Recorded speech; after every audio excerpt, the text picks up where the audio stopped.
Zombie.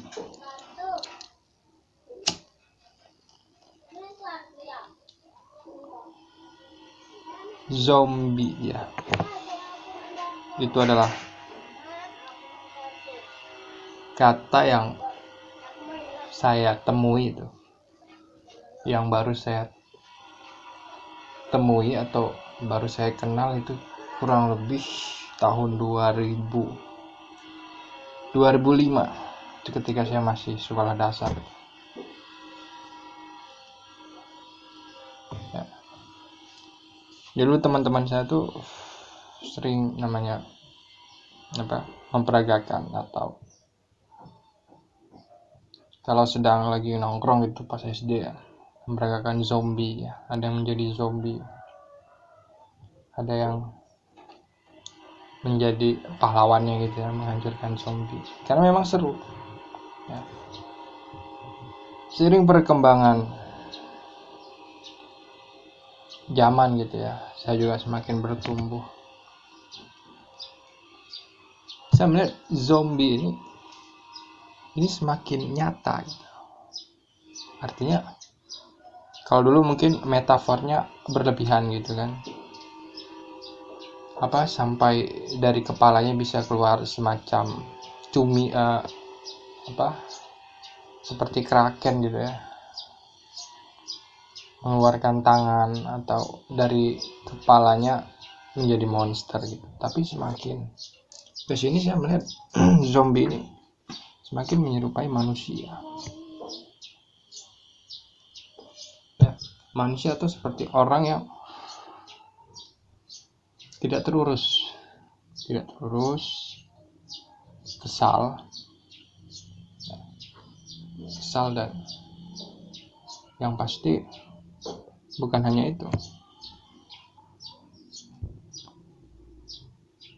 mereka merasa bahwa mereka kehilangan sebuah keharmonisan dalam sosial itu, sehingga maka kita lihat zombie itu menyerang orang yang selain daripada dia gitu.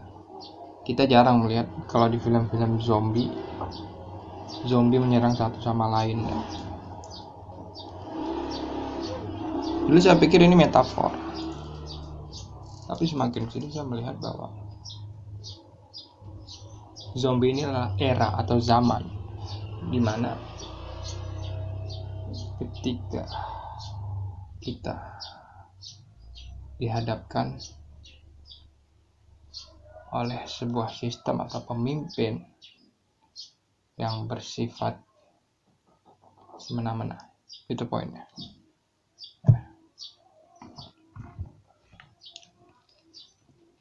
Kenapa saya bisa bilang begitu?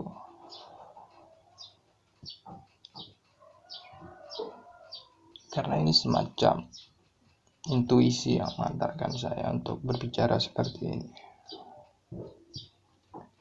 Saya sudah pikirkan ini sejak setahun yang lalu, ya, kurang lebih 2021. Saya sudah ingin berbicara, cuman saya pikir itu mungkin hanya kecemasan saya. Tapi perasaan ini terus menggebu-gebu, terus meluap-luap. Yang mana saya butuh sebuah media untuk berbicara, dan saya rasa YouTube adalah salah satu platform terbesar ya, yang bisa saya gunakan untuk menyuarakan apa yang saya yakini. Ya, kalau kita lihat kilas balik,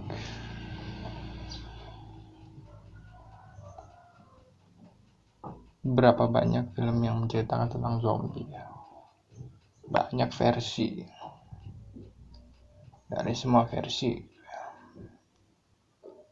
kita lihat yang paling realistis itu ya Walking Dead, yang paling sangat nyata gitu Ya, kalau dulu yang mungkin di permainan PlayStation kita lihat dia bisa berubah menjadi monster, cuman makin lama itu semakin diadaptasi menjadi lebih realistis, menjadi manusia yang lama-lama menjadi lumrah gitu. Saya tidak mengerti ini mungkin semacam sebuah sinyal gitu ya, atau semakin sebuah transisi ya, agar kita bisa menyesuaikan sampai nanti saya yakin pada puncaknya akan ada sebuah film mungkin di tahun ini tidak lama lagi. Jadi akan berbicara tentang manusia yang menyerang manusia lain, artinya selain daripada dirinya gitu, yang tidak sama nasibnya dengan dia.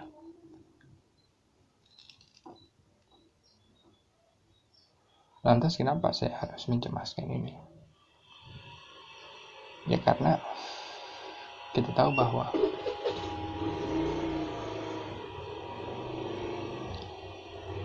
Perang Dunia Ketiga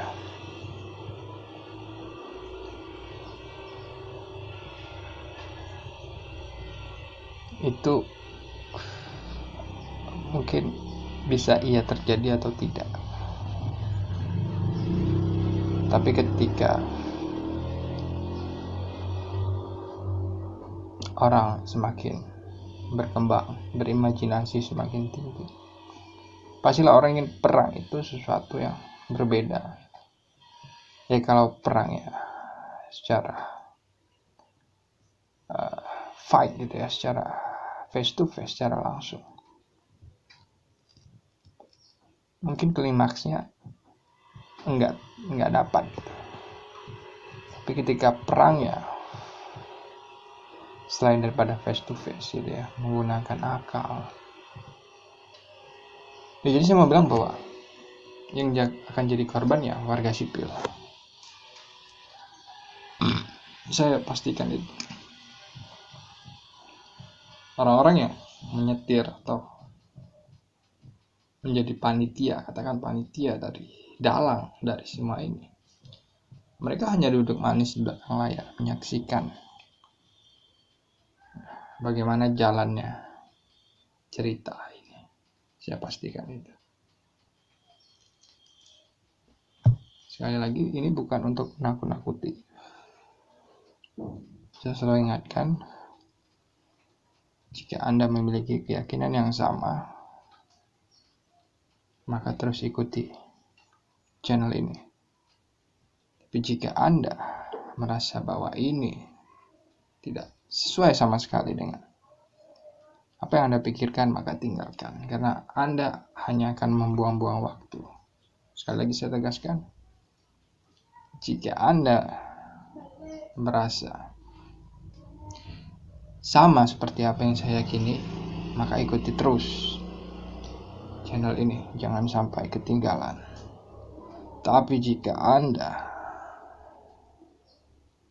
merasa ini sama sekali tidak sesuai dengan Anda, dengan apa yang Anda pikirkan, maka tinggalkan segera, karena ini hanya akan membuang-buang waktu. Oke, lanjut ke topik berikutnya.